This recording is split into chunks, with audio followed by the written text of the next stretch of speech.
Ladies and gentlemen, please welcome Candace Owens. Wow. Hello. Can you guys hear me all the way in the back? Yes. I love you guys too. All right, I'm going to get right into this. So I said to my husband the other day that it's become apparent to me over these last few years that the left has no idea that the world did not begin in 1776. 3 years of traveling the country and facing off with hysterical liberals, and that is my scientific conclusion, that they haven't the slightest idea that anything exists or that anything ever existed outside of the United States of America. And let me give you a recent example. You will all recall when the left, which in my opinion has morphed into a doomsday cult, feverishly and inaccurately predicting that everything President Trump says or does will end America. But you all recall when they once again prophesized our doom when Iranian terrorist Soleimani was slain in a military operation. You remember that, right? This is the beginning of World War III, their headlines read. They promised us we were going to head straight into World War III.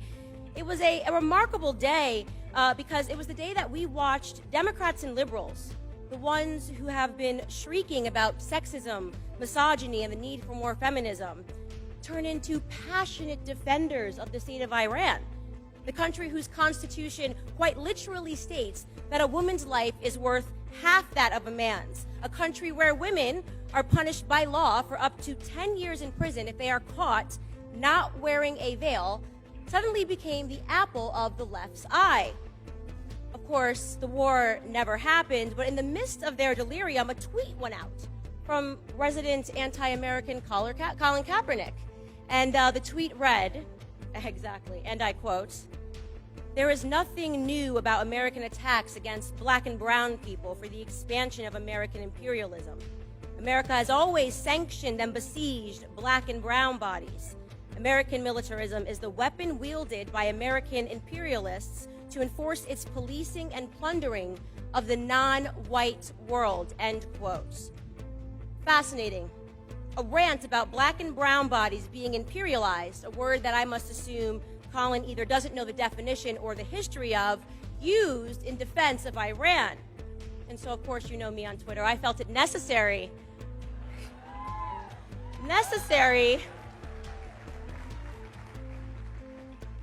to mention to Colin, gently, of course, you know me, I'm very nice on Twitter, to mention to Colin that that particular country of brown and black bodies used to be known as Persia. And rather unfortunately for his implied thesis regarding their perpetual victimhood at the hands of white people, Persia used to be an empire, quite literally an imperial dynasty for 200 years, almost as long as America has been alive. It was once the most powerful state in the world, imperializing regions from Egypt to India, regions of, you guessed it, black and brown people. And while I have to say that I was not shocked to learn that Colin Kaepernick has evidently never picked up a historical textbook, I will say that I was shocked that he hadn't at the very least seen the movie 300. A little movie where the black and brown bodies are looking to imperialize the white bodies in Greece. Maybe he thought it was all made up and fiction. Or maybe Colin Kaepernick isn't earning millions to tell the truth. Maybe he's being paid millions to convince black and brown bodies that they are oppressed, to keep them angry and confused and uneducated. Which could explain why, on Thanksgiving Day of last year, Colin tweeted, I quote, "The U.S. government has stolen over 1.5 billion acres of land from indigenous people. Thank you to my indigenous family. I am with you now and always," end quote. Holiday tweets are his favorite, by the way. On the 4th of July, he tweeted, what to the American slave is your 4th of July? Co-opting, by the way, a Frederick Douglass quote and stripping it of its original context to convey the idea that blacks owe this country not a moment of celebration. I'm talking about Colin because the picture that he is painting is clear, and I'm using him as an example because it is so in line with the overall opinion opinion that we are seeing come from the left today, an opinion that America is a horribly racist country whose guilt cannot be untethered from her period of slavery, which is interesting because if slavery is an everlasting sin from white men, why was Collins so clearly able to forgive that sin from American indigenous people, his quote-unquote family? That's an inconvenient truth. You see, the sin of slavery was not brought to this continent by white Europeans, as the left would have us imagine. Slavery existed everywhere in the world, including here since the dawn of humanity. Different Native American tribes weren't sitting around kumbayaing over a fireplace. They were trying to imperialize one another. They would enslave their war captives into labor. They would sometimes sell their own children. They tortured others as a part of their religious rites. And depending on which tribe you were in, cannibalism was even the commonplace. Oh, did cannibalism get lost in Collins' flowery depiction of indigenous people?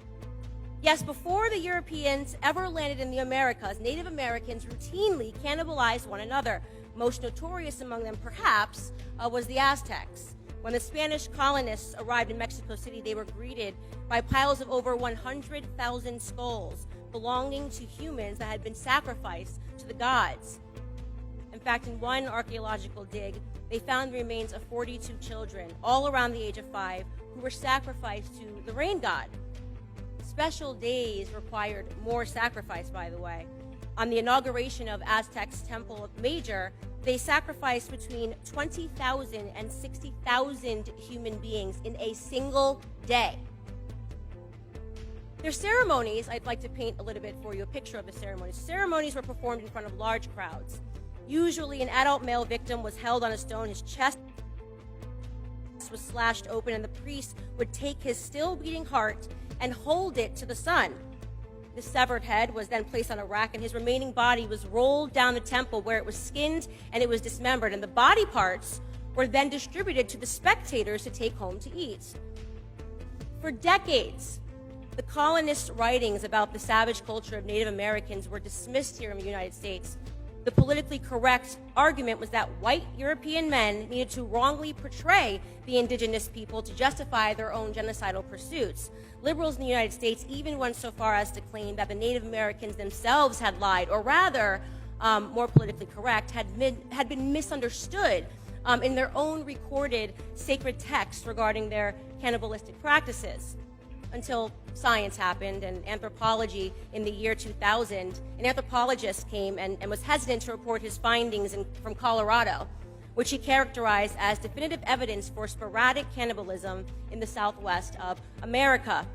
Even the lying, leaking New York Times had to acknowledge the truth in an article that they then published entitled, "New Data Suggests Cannibalism by Ancient Indians." Now, I want to be clear here that my purpose in sharing all of that is not to issue some sweeping condemnation of Native American Indians, nor is it to offer up a vindication for the murderous actions of the early colonists. My purpose here is to simply tell the truth about the history of all men of days past.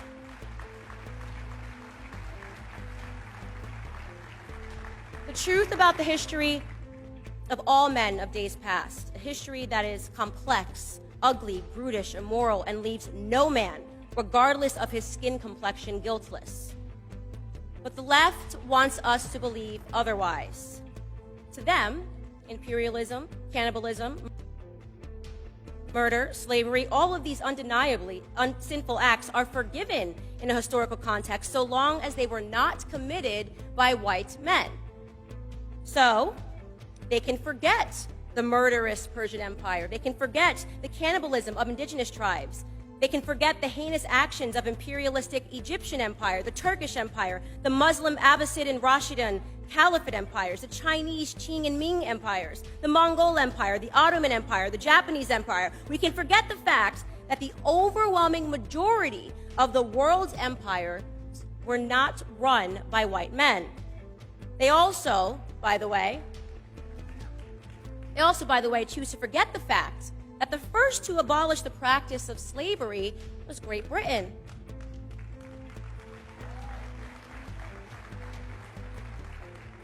They were then followed by the French colonies, who were then followed by the United States. centuries of slavery and 3 countries of white men led the world in ending it. No. Don't clap. You're supposed to forget it. You're supposed to forget it because leftist indoctrination teaches us today that it only really mattered. Slavery only really mattered when they did it. The white man's history needs to never, ever be forgotten. But what if we're not talking about history? What if we're talking about present? What if we're talking about today? People like Colin Kaepernick hate America right now, and that hatred is rooted in some intangible concept of the present sin of our country's mere existence. Surely, that must be the reason why on the 4th of July, Colin also tweeted, "How can we truly celebrate independence on a day that intentionally robbed our ancestors of theirs? To find my independence, I went home," end quote.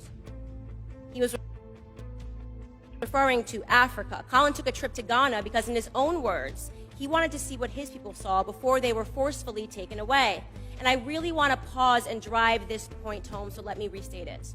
In lieu of celebrating his independence in America, Colin got on a plane and went to Africa, a continent upon which he found better grounds for celebration, which is interesting. It's interesting because currently, today in Africa, there are close to 700,000 slaves, and this is going to shock the heck out of the too woke to see what's in front of them crowd, but they are not being enslaved by white people. They are being enslaved by other Africans. Child soldiers, human trafficking, forced labor all exist within the same sub-Saharan region that the transatlantic slave trade took place. African bodies are being sold today like they were being sold then, and they are not being purchased by any country of predominantly white men. It's a wonder that Colin never mentioned that in Ghana today, his beloved country of emotional reprieve from the horror of America, 20,000 children live in slavery to support the fishing industry along Lake Volta. In fact, it was leftist network CNN that covered the story last year when a boy was rescued from slavery and had explained to them that while in captivity, he was made to work tirelessly, and that if the famished children were caught trying to eat the fish, they were beaten so senselessly that they wished that they had never been born. Why didn't Colin mention any of this? Why haven't any of the alleged courageous leaders on Black issues of oppression mentioned any of this? I know, because they aren't leaders at all. They're all extortionists.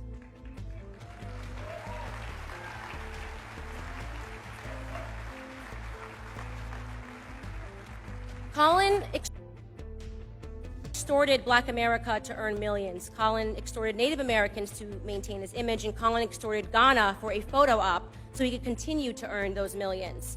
But Colin wasn't the first, he isn't the only, and he certainly won't be the last. So, to Al Sharpton, Jesse Jackson, to Nisi Coates, to CNN, to the New York Times, to MSNBC and their anchors, to every single one of you race hustlers who have extorted Black pain to line your own pockets, who have blindfolded the Black youth against seeing the opportunities that lay beneath their feet here in America, in the land of the free, in the home of the brave, I say this to you. There will be a Blexit, a Black exit.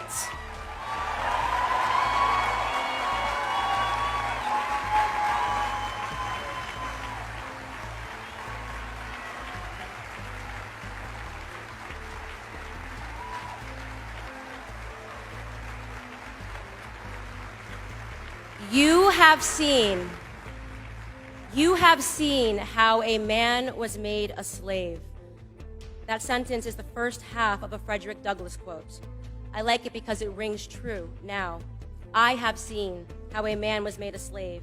I have seen how Black Americans have been enslaved to the debate of race, how liberals, how leftists, how Democrats continue to enchain us to this inconsequential debate while robbing us blindly of our family, our faith, and our future through their abhorrent policies. You have seen how a man was made a slave. Then he continues the quotation. And now you shall see how a slave was made a man. To the veterans, and so I say to the veterans of this Black ideological civil war, those of us that have survived the constant onslaught and the media thrashings and fight daily to awaken our brothers and sisters.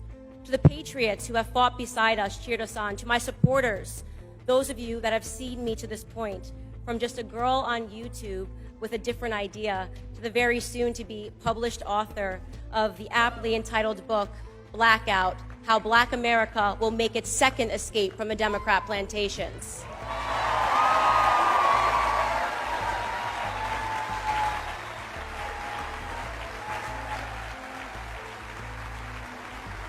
To all of you in this room, I want to say from the bottom of my heart, thank you for experiencing this journey with me, but most importantly, for seeing how this former slave to poisonous liberal ideology was made a woman, was made a patriot, was made an American. May God bless you all.